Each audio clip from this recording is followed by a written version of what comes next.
With the backstage scene in AEW said to be chaotic and more, this is Wrestling Hub. My name is John, and you're watching the Wrestling Report for August 9th. Before we get into the rest of the video, make sure you subscribe to Wrestling Hub and turn on all notifications to stay up to date with everything in the world of pro wrestling. Also, don't forget to follow us on Instagram at Wrestling Hub Official and follow us on Twitter at Wrestling_Hub.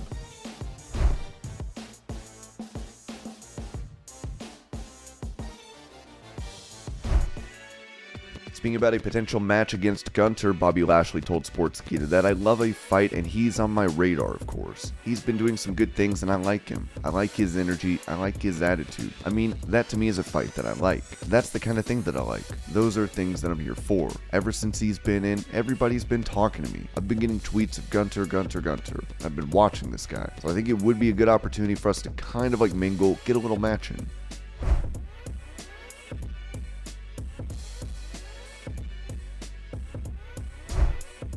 Talking to NBC Sports Boston about the future of former WWE star Paige, Impact Wrestling executive Gail Kim noted that the company would be a great destination for her. Never say never. I love Paige. I admire everything that she's done for women's wrestling. She also came up kind of in that period where maybe it was so powerful, like what it is now. Women's wrestling is probably at its best right now. Main eventing pay-per-views, it's not an irregular thing for that to happen. Paige was part of that success. I have nothing but respect for her in and outside of the ring, and hey, if she wants to come over to Impact Wrestling, I feel like the door is open. So come on over, Paige.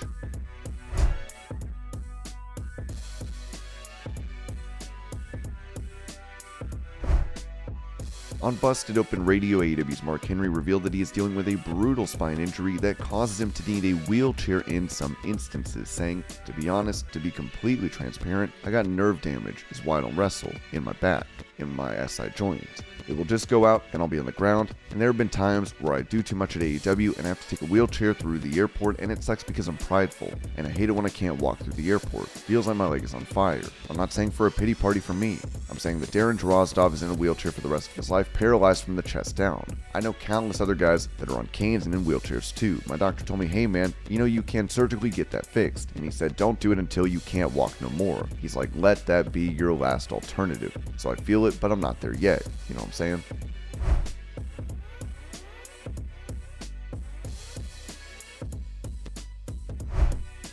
Due to the increased sales of WWE 2K22 from their previous iteration, it was said by WrestleNomics that a new game is already in the works. Take-Two Interactive, parent of 2K Sports, just reported earnings, mentioning WWE 2K22 as one of its largest contributors to net bookings, units sold, and net revenue for the quarter. WWE 2K23 is listed among Take-Two's future releases with a date in fiscal 2023. Take-Two's fiscal year ends March 31st.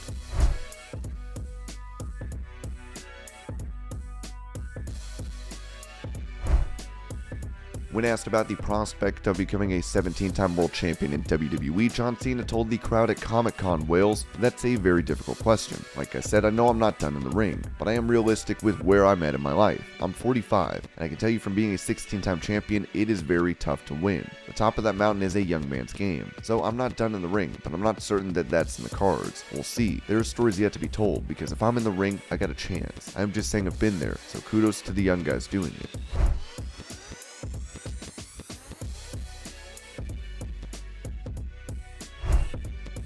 Talking about the potential for AEW to add an all-women's program, Dave Meltzer noted on Wrestling Observer Radio that the way the trademark was, it did not come across like a reality show. It could be TV, streaming, reality show, wrestling show, one of those shows. But when I was reading the trademark, it didn't feel like a reality show. The fact that they did it, they are serious about it. To take out the trademark means you expect that something will transpire and you're close enough to do it that you somehow want to get the thing trademarked.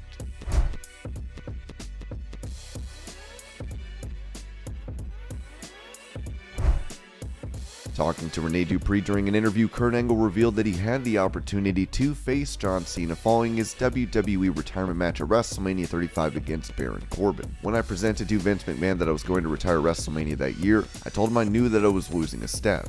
I knew I wasn't the same as before. I didn't like my performances, and I said to Vince, I want to retire after this WrestleMania, but I'd like to ask you for a favor. I'd like you to put me with John Cena, because I started his career, so I'd like him to end my career. He said, Kurt, you have a program with Baron Baron Corbin. It's been going on for 6 months. You have to finish it. If you want to wait till next year, I'll give you John Cena next year. I told him I couldn't wait another year. I totally understood. Vince was right. I was doing a program with Baron. I was going 5 or 6 months and I had to see it through. He did give me the option of going another year and wrestling Cena, and I probably should have done that looking back. I probably could have just laid back and not wrestled for a good 6 or 7 or 8 months and started to get myself ready. I gained a lot of weight in this particular time. I could have got away from the product and got in better shape and then come back for WrestleMania and wrestle John Cena.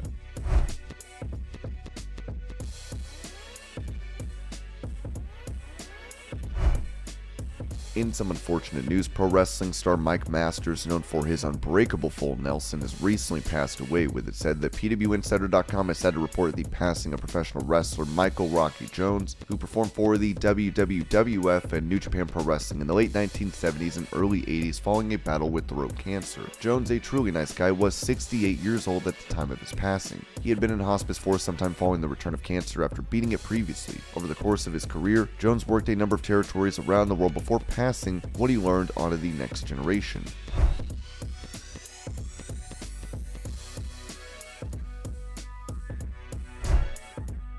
On Raw last night, Dominic Mysterio would be assaulted by Rhea Ripley and be left bloodied and battered. Talking about this, Meltzer noted that more violence could be on the horizon. Dominic Mysterio wasn't leaking blood, but the idea was it was blood. There was something very much like red on his face, which before was something they shied away from. So it was something. It's not like they've done this on a regular basis, and maybe it's a one-time thing, but I'm guessing they'll get more violent as far as some of the angles go.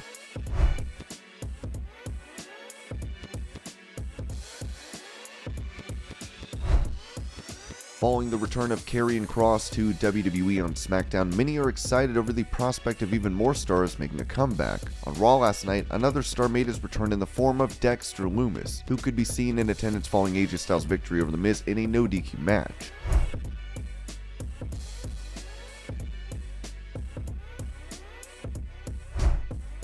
Speaking of potential returns to WWE, Erick Redbeard posted a cryptic tweet after Raw went off the air as he took to social media to write, "Patient persistence sometimes leads to interesting doorways." Of course, Bray Wyatt put out a cryptic tweet not too long ago as well. We'll have to see if these two former members of the Wyatt family make their return.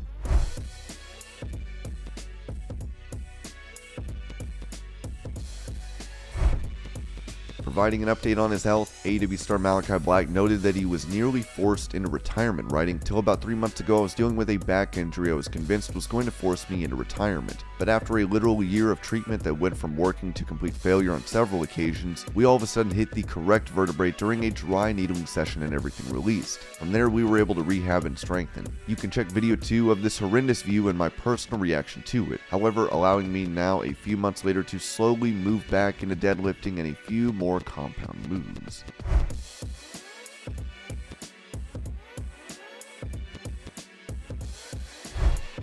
Speaking about the decision to make Jon Moxley the interim AEW World Champion following CM Punk's injury, Jim Cornette criticized the AEW president on his podcast, saying, "He's got one of the biggest names in professional wrestling, CM Punk, as your AEW World Champion. He gets an injury. So instead of stripping him of the belt, you decide to create an interim champion with the thought that when Punk is ready to go, they will reunite those titles. That's a surefire story in any kind of combat sport. Can't miss angle, and they've missed it. Because to do that properly, once Tony had made that decision to create an interim champion and not to strip Punk, then obviously not only any genius but anybody that just knows anything would have said, okay, the interim champion needs to be the strongest heel I've got with a big mouth, because that interim champion needs to win that interim title and he needs to crow about it and he needs to get some wins every week against the majority of my roster. We got to keep him strong. He's claiming to be the real champion. He's beaten more people in the past 6 weeks than Punk defended against entirely, and he's crowing. Meanwhile, all you have to do is show the original champion at his doctor's office, speaking to the doctor, doing physical therapy, doing training, getting comments. Is he behind or ahead of his recovery? You know, what we're going to ask a question.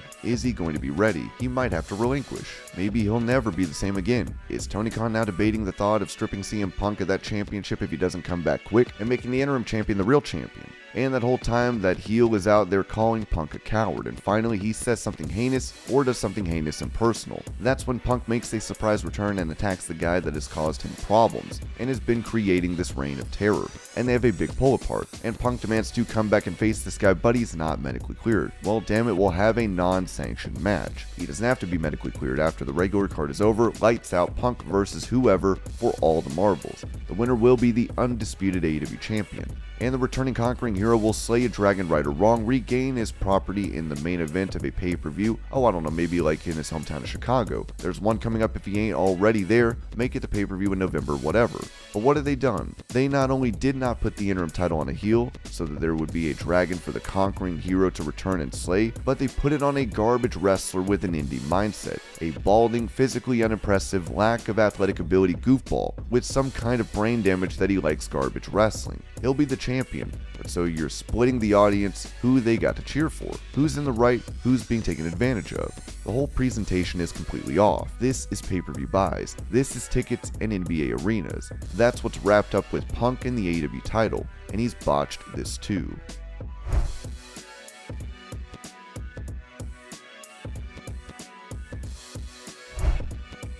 Yesterday, Ringside News reported on issues with the AEW president's behavior backstage, as it was said that in the past month, Tony Khan has become impossible for anyone to deal with. It's not just the communication issues with talent, it's also how he acts on headsets. People who have worked in WWE say he's much worse on headsets than Vince ever was, and his level of unprofessionalism rivals what it used to be like when Kevin Dunn would start yelling at people and mocking them on headsets. The story about Tony Khan's behavior continues. We are told that a high-ranking backstage name quit the company after an explosive night on the headset, and Khan had to chase him down to beg him not to quit. Now adding to this, Steve Carrier has noted that in a follow-up to our report about Tony Khan's backstage behavior, another individual has reached out and confirmed our report. The atmosphere in AEW recently is being described as chaos and worse than normal. And this was your pro wrestling news update. I hope you're all having a great day. Thank you so much for watching, and I'll see you later.